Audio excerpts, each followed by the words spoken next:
दिलीप कुमार साहब ने अपनी बायोग्राफी में एक किस्सा शेयर किया। उन्होंने कहा कि एक बार जब मैं फ्लाइट में ट्रैवल कर रहा था तो मेरे पास वाली सीट पर एक सज्जन बैठे हुए थे। बुजुर्ग व्यक्ति थे, साधारण पैंट शर्ट पहने हुए थे। ऐसा लग रहा था कि मिडिल क्लास फैमिली के रहने वाले, लेकिन दिखने में काफी विद्वान लग रहे थे, काफी पढ़े लिखे लग रहे थे। उस फ्लाइट में तकरीबन सबने पहचान लिया था कि ये बंदा दिलीप कुमार है, लेकिन जो पास में बैठे थे वो मुझसे बेखबर थे। वो खिड़की से बाहर देख रहे थे, अखबार पढ़ रहे थे, लेकिन मुझे देख करके कोई उन्होंने खास रिएक्शन दिया नहीं।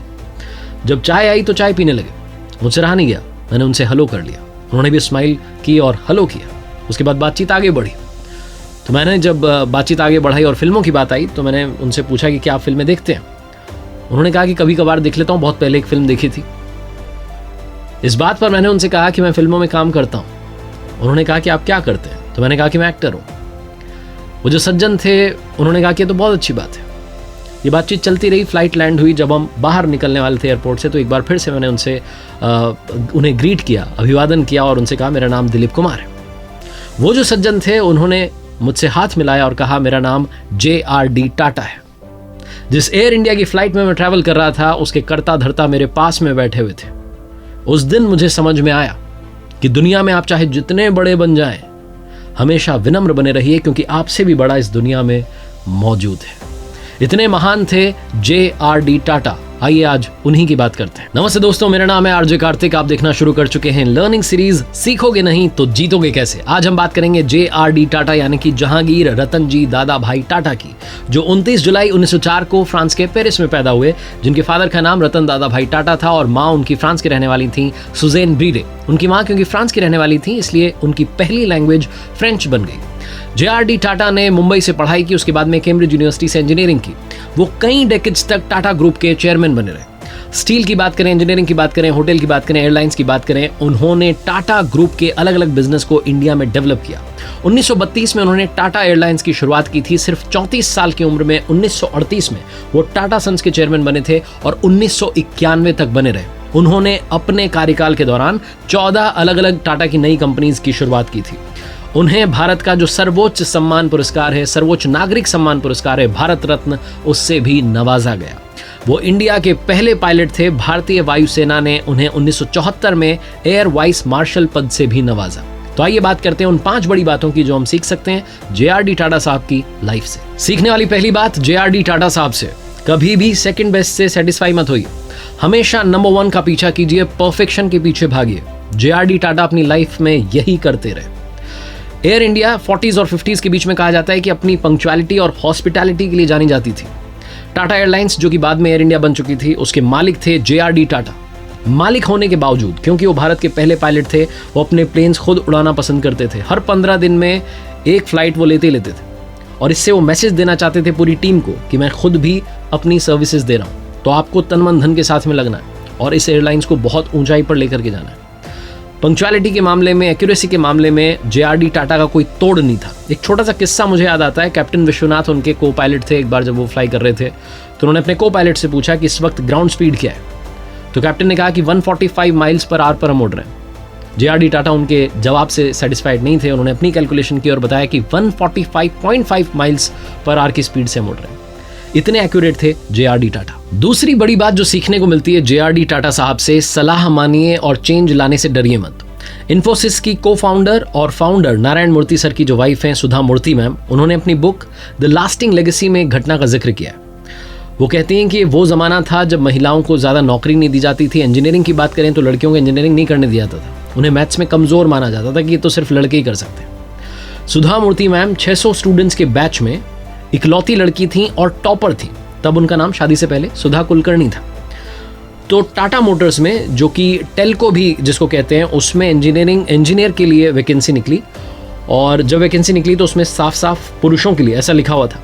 इस बात से सुधा मूर्ति मैम गुस्सा हो गई और उन्होंने एक चिट्ठी लिख दी JRD टाटा साहब को, कंपनी के मालिक को। टाटा साहब का बुलावा आया और इंटरव्यू के बाद इन्हें नौकरी पर रख लिया गया। ये टाटा मोटर्स की पहली महिला इंजीनियर बनी।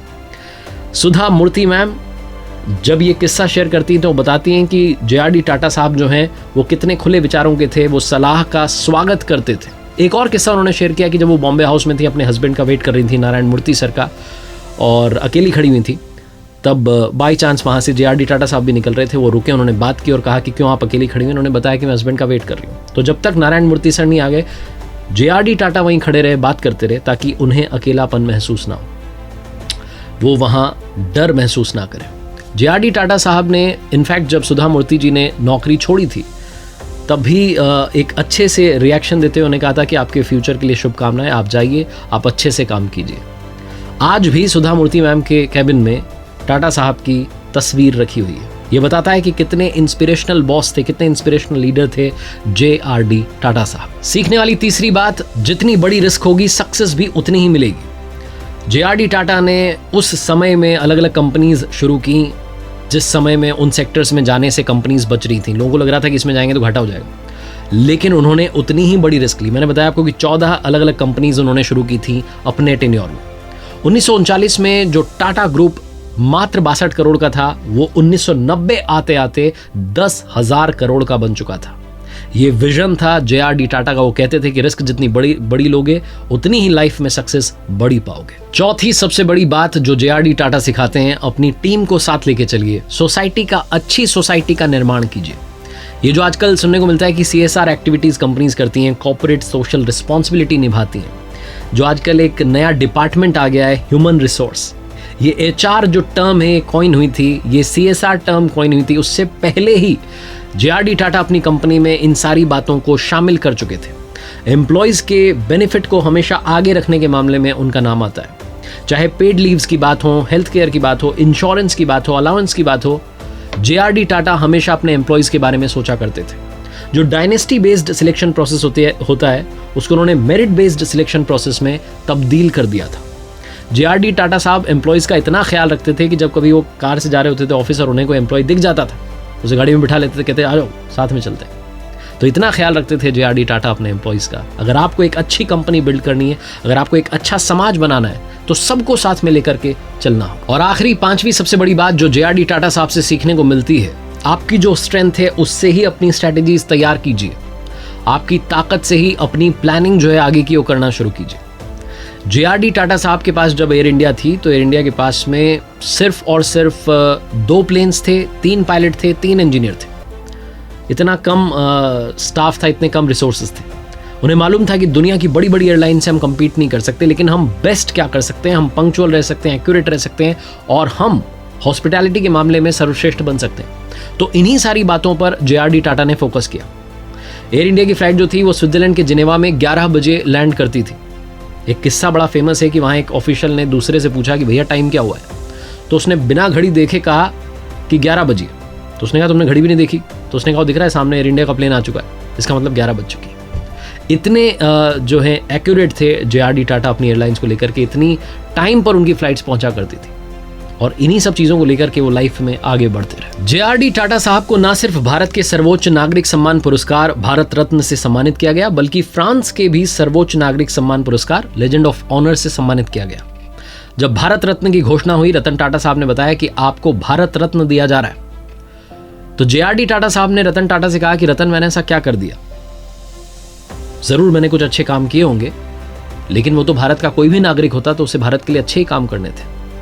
इतने साधारण थे, इतने महान थे JRD टाटा। जब वो अपने अंतिम क्षणों में थे, जीवन के अंतिम पल जी रहे थे, तब उन्होंने कहा कि I am about to discover a new world, it is going to be very interesting, very very interesting. मैं एक नई दुनिया में प्रवेश करने जा रहा हूं और ये रोचक, रोमांचक होने वाली है। जो व्यक्ति मृत्यु के दरवाजे पर खड़ा हो और मृत्यु के पार अगले जन्म को एक मुस्कुराहट के साथ देख रहा हो, वो हमें सिखाता है कि जीवन में चाहे जितना अंधेरा आ जाए, आपको वो जो उम्मीद की किरण है उसे नहीं छोड़ना है। और आखिरी में JRD टाटा साहब ने बड़े कमाल की बात कही कि पैसा खाद की तरह होता है। आप इसका ढेर लगा देते हैं तो ये बदबू मारने लगता है, लेकिन इसे फैला देते हैं तो ये बढ़ता चला जाता है। उम्मीद है आज के इस वीडियो से आपने काफी कुछ सीखा होगा। देखते रहिए मेरे साथ हर सोमवार सुबह 9:30 बजे एक नई कहानी, और हर शुक्रवार सुबह 9:30 बजे लर्निंग सीरीज का एक नया वीडियो। अभी के लिए यही कहूंगा जो अक्सर आपसे कहता हूं, कर दिखाओ कुछ ऐसा कि दुनिया करना चाहे आपके जैसा।